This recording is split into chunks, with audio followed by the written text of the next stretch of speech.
Ты появился.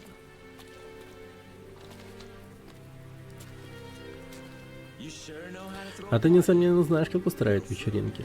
Нечего есть, нечего пить. Единственная красотка только что ушла. Мои глубочайшие извинения, брат. Мне так хотелось тебя увидеть, что я не смог сосредоточиться на приготовлениях гулянки. Какая разница? В любом случае, мы не виделись целый год. Как насчет поцелуйчика твоего маленького братишки? Или еще лучше, как насчет поцелуя Татара?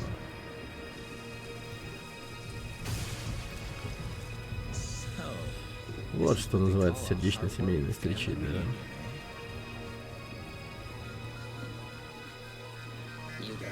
Ты понял меня правильно. You got them right. Ух ты, сукин